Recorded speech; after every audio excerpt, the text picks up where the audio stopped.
केदारनाथ धाम उत्तराखंड के रुद्रप्रयाग जिले में स्थित एक प्राचीन और पवित्र स्थल है। यह मंदिर भगवान शिव को समर्पित 12 ज्योतिर्लिंग में से एक है और 4 धाम यात्रा तथा पंच केदार का एक हिस्सा है।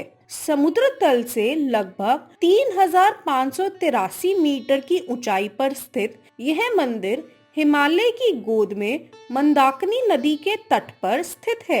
इसकी पौराणिक कथा महाभारत काल से जुड़ी हुई है, जिसमें पांडवों द्वारा भगवान शिव की खोज और उनके आशीर्वाद की गाथा है। इसके अलावा मंदिर के निर्माण और उसके पीछे के ऐतिहासिक तथा भौगोलिक तथ्यों की भी एक महत्वपूर्ण भूमिका है। आइए सुनते हैं उस पौराणिक कथा को। महाभारत का युद्ध समाप्त हो चुका है।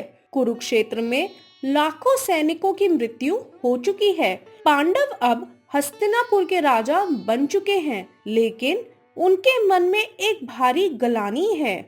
भाइयों, हमने धर्म के लिए युद्ध लड़ा, लेकिन यह सोचकर मन व्याकुल हो रहा है कि हमने अपने ही भाइयों, गुरुजनों और कुटुंबियों का संहार किया। हाँ भैया, हमने अपने गुरु द्रोणाचार्य और भीष्म पितामह का वध किया है। क्या यह पाप हमें मुक्त होने देगा? धर्मराज, हमें इस पाप से मुक्त होने का कोई उपाय खोजना पड़ेगा। तभी वहाँ नारद मुनि जी प्रकट होते हैं। हे पांडवों, यदि तुम अपने पापों से मुक्त होना चाहते हो तो केवल भगवान शिव ही तुम्हारी मुक्ति के मार्गदर्शक हो सकते हैं। भगवान शिव ही इस ब्रह्मांड के संहारक और करुणा के सागर है। यदि तुम सच्चे मन से उनकी शरण में जाओगे तो वे तुम्हारे पापों को क्षमा कर देंगे। पांडव अपने पापों से मुक्त होने के लिए शिवजी की खोज में हिमालय की यात्रा करते हैं। वे काशी, प्रयाग और गंगोत्री होते हुए गुप्त काशी पहुंचते हैं। हमने इतने स्थानों की यात्रा की, लेकिन हमें अब तक भगवान शिव के दर्शन नहीं हो पाए। भैया, हमें और प्रयास करना पड़ेगा। उसी समय एक स्थानीय चरवाहा आता है। हे राजाओं, मैं देख रहा हूँ आप किसी को खोज रहे हो। क्या मैं आपकी किसी तरह से सहायता कर सकता हूँ? हाँ, आपने हाल ही में कोई यहाँ चमत्कार होता देखा है? कुछ समय पहले मैंने यहाँ एक रहस्यमयी बैल देखा था जो अचानक गायब हो गया। लोग कहते हैं यह भगवान शिव का ही रूप था। हमें तुरंत उस दिशा में चलना चाहिए। पांडव हिमालय की ऊंचाई में एक अद्भुत स्थान पर पहुंचते हैं। वहां वे देखते हैं कि एक विशाल बैल धरती में समाने लगा है। यह कोई साधारण बैल नहीं हो सकता। मैं इसे रोकूंगा। भीम पूरी ताकत लगाकर बैल को पकड़ने की कोशिश करते हैं, लेकिन वह धीरे धीरे धरती में समाने लगता है। भीम केवल उनकी पीठ का कुबड़ पकड़ पाते हैं। अचानक वहां से दिव्य प्रकाश प्रकट होता है और भगवान शिव स्वयं प्रकट होते हैं। हे पांडवों, तुमने मुझे पहचान लिया। हे महादेव, हम आपके चरणों में शरण लेते हैं। कृपया हमारे पापों का नाश करें। तुमने धर्म के लिए युद्ध किया था, किंतु युद्ध में रक्तपात अवश्यंभावी था। तुम्हारे पापों का प्रायश्चित इसी स्थान पर होगा। शिवजी अपनी भक्ति से वहां स्वयं को ज्योतिर्लिंग के रूप में स्थापित कर देते हैं। इस स्थान को केदारनाथ कहा जाएगा। यह धरती पर मेरे प्रमुख निवासों में से एक होगा। जो भी यहाँ आकर सच्चे मन से मेरी पूजा करेगा, वह सभी पापों से मुक्त हो जाएगा। भगवान शिव अंतर्ध्यान हो जाते हैं। पांडव इस स्थान पर एक मंदिर का निर्माण करवाते हैं। इस मंदिर का पहला निर्माण पांडवों द्वारा ही किया गया था। मंदिर का निर्माण विशाल पत्थरों से किया गया है, जो कठोर जलवायु का सहन कर सकते हैं। यहाँ पर शिवलिंग बैल के कुबड़ के रूप में पूजित हैं। केदारनाथ धाम न केवल एक तीर्थ स्थल है, बल्कि यह आस्था और तपस्या और शिवजी की कृपा का प्रतीक भी है। इस स्थान की महिमा केवल उसकी पौराणिक कथा में ही नहीं है, बल्कि भक्तों की अपार श्रद्धा और विश्वास में भी बसती है। जो भी यहाँ सच्चे मन से आता है, उसे आत्मिक शांति मिलती है और शिवजी का आशीर्वाद भी अवश्य प्राप्त होता है। हर हर महादेव।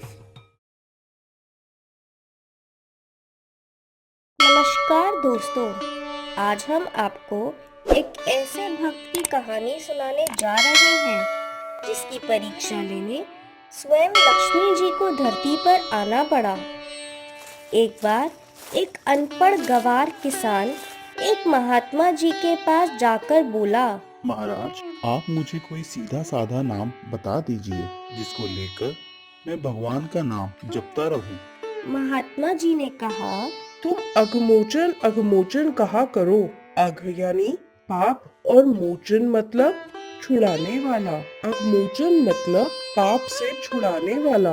अब वो बेचारा गांव का गंवार आदमी अघमोचन अघमोचन करता हुआ अपने गांव की तरफ जा रहा था। रास्ते में जाते जाते वो अघमोचन में आ लगाना भूल गया और वह घमोचन घमोचन बोलने लगा। एक दिन वो हल जोत रहा था और घमोचन घमोचन का जाप करने लगा। उधर बैकुंठ में भगवान विष्णु जी भोजन करने के लिए बैठे ही थे कि घमोचन नाम का उच्चारण सुनकर उनको हंसी आ गई। माता लक्ष्मी जी ने पूछा, प्रभु आप क्यों हंस रहे हो? भगवान विष्णु जी बोले, आज हमारा एक भक्त ऐसा नाम ले रहा है कि वैसा नाम तो किसी शास्त्र में भी नहीं है। उसे सुनकर मुझे हंसी आ गई। प्रभु हम भी उसको देखेंगे और सुनेंगे कि वह कैसा भक्त है और वह कौन सा नाम ले रहा है। लक्ष्मी जी नारायण जी दोनों उसी खेत के पास पहुंच गए जहां वह हल जोतते हुए घमोचन घमोचन का जाप कर रहा था। पास ही में एक गड्ढा था।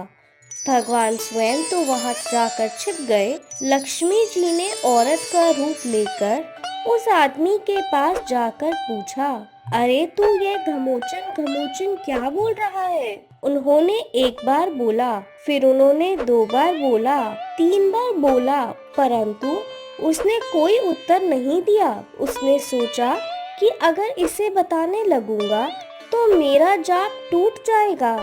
इसीलिए वह घमोचन घमोचन करता रहा और उसने कोई उत्तर नहीं दिया। अब बार बार लक्ष्मी जी पूछे जा रही थी तो उसको गुस्सा आ गया।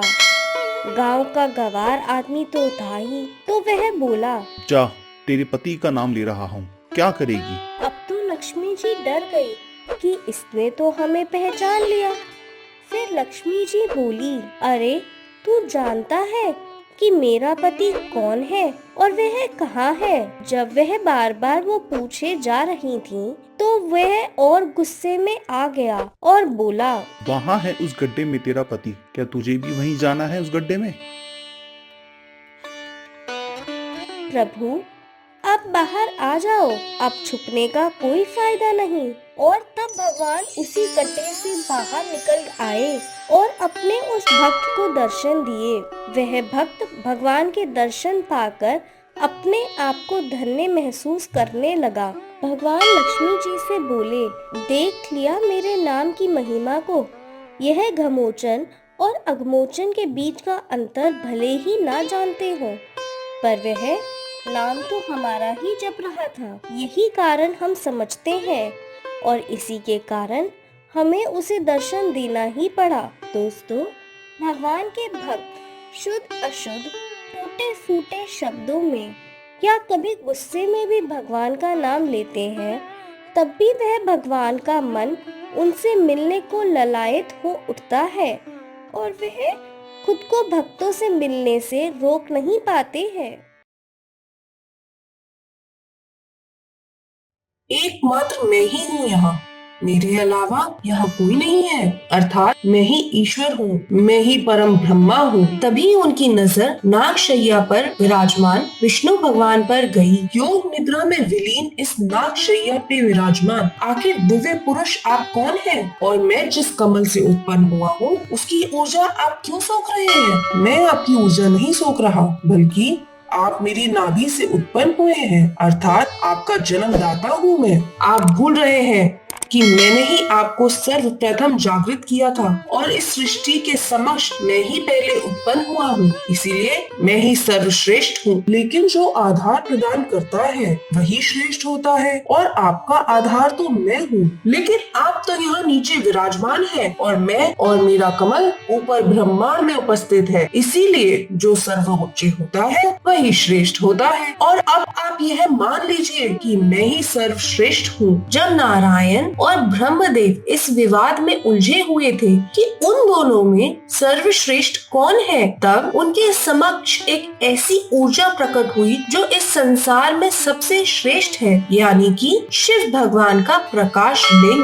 वे दोनों ही प्रकाश लिंग को देखकर सदबद रह गए और तभी उस प्रकाश में से एक आकाशवाणी हुई, हे ब्रह्मदेव, आप सृष्टि की रचना के लिए उत्पन्न हुए हैं और हे नारायण, आप इस सृष्टि की रक्षा और पालन के लिए उत्पन्न हुए हैं। किंतु आप दोनों इस विवाद में कैसे उलझ गए? लेकिन फिर भी यदि आप दोनों यह ज्ञात करना चाहते हैं कि कौन श्रेष्ठ है, तो आप दोनों इस लिंग के विपरीत छोर की ओर बढ़िए और दोनों में से श्रेष्ठ वही होगा जो सर्वप्रथम इसके छोर के अंत तक पहुंचने में सर्वप्रथम होगा।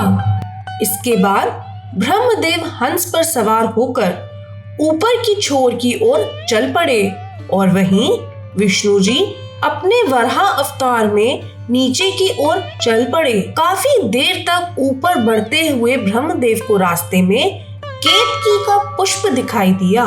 प्रतीत होता है कि इस परोक्ष लिंग का कोई अंतिम छोर नहीं है, किंतु यह पुष्प ही यह प्रस्तुत करे कि मैं स्तंभ के अंतिम छोर तक पहुंच चुका हूँ, तो इस प्रतियोगिता में मैं ही विजय होऊंगा। तभी वह पुष्प ब्रह्मदेव के हाथों में आता है। कौन हो तुम और यहाँ क्या कर रहे हो? फिर वह पुष्प एक लड़की का रूप ले लेती है। मैं केतकी की पुष्प हूँ। जैसे ही मेरी उत्पत्ति हुई, इस प्रकाश स्तंभ की रोशनी से प्रभावित होकर मैं इस ओर आ गई हूँ। केतकी पुष्प, मैं ही इस सृष्टि की रचना करने वाला हूँ और अगर तुम चाहती हो कि तुम्हें सर्वश्रेष्ठ पुष्प माना जाए, तो तुम्हें मेरा एक काम करना ही होगा। आपके इस प्रस्ताव के लिए धन्यवाद और मैं आपकी सहायता जरूर करूंगी। काफी देर तक जब नारायण और ब्रह्मदेव दोनों को ही लिंग का छोर नहीं मिलता, तो वह दोनों वापस अपनी जगह पहुंच जाते हैं। क्या आप दोनों को लिंग का छोर मिला? क्षमा करें प्रभु, लेकिन बहुत खोजबीन करने के बाद भी मुझे इस लिंग का छोर नहीं मिला। अब मुझे ज्ञात हो गया है कि ब्रह्मदेव और मुझ में कोई भी श्रेष्ठ नहीं है। यह सत्य नहीं है। मैं इस लिंग का अंतिम छोर ढूंढने में सक्षम हो गया हूँ, इसीलिए मैं ही सर्वश्रेष्ठ और सर्वोत्तम हूँ और इसका प्रमाण भी है। मेरे पास यह केतकी का पुष्प है जिसे मैंने प्रकाश स्तंभ की ऊपरी शिखर पर पाया। अगर आपको मुझ पर संदेह है तो आप इस पुष्प से पूछ सकते हैं। हाँ, यह बिल्कुल सत्य है। ब्रह्मदेव ने मुझे इस लिंग के ऊपरी शिखर पर ही पाया था। तभी उस प्रकाश लिंग ने महादेव का अवतार लिया। ब्रह्मदेव, तुमने असत्य बोलकर विजय प्राप्त करने की कोशिश की है, इसीलिए मैं तुम्हें श्राप देता हूँ कि तुम्हारी ही रची हुई इस सृष्टि में तुम्हारी ही पूजा नहीं होगी। और केतकी, मैंने तुम्हें अपना प्रिय पुष्प बनाने के लिए उत्पन्न किया था, लेकिन असत्य बोलकर तुमने यह हक खो दिया है। मैं तुम्हें श्राप देता हूँ कि तुम्हें किसी पूजा में कोई मान्यता प्राप्त नहीं होगी और तुम्हें मंदिरों और पूजा स्थल से बाहर रखा जाएगा और केवल साज सज्जा के लिए ही तुम्हारा उपयोग होगा। नहीं प्रभु, नहीं, मुझे ऐसा श्राप मत दीजिए प्रभु, मुझे क्षमा कीजिए। मेरा जन्म इस सृष्टि को उत्पन्न करने के लिए हुआ है, फिर आप कौन होते हैं मुझे श्राप देने वाले? आपके अहंकार ने आपके विवेक को हार लिया है, इसीलिए आप मुझे देख नहीं पा रहे हैं। मुझे देखने में आप असमर्थ हैं। मैंने ही आपको उत्पन्न किया है और आपके इस अहंकार को तोड़ना अत्यंत आवश्यक है। इतना कहते ही महादेव का उग्र रूप काल भैरव प्रकट होता है और क्रोधित होकर कहता है, आप परम ब्रह्मा हैं, किंतु आपके अंदर का ये अहंकार आप में भ्रम उत्पन्न कर रहा है। ऐसा अहंकार और कटु वचन बोलने वाले को तो दंड भुगतना ही होगा।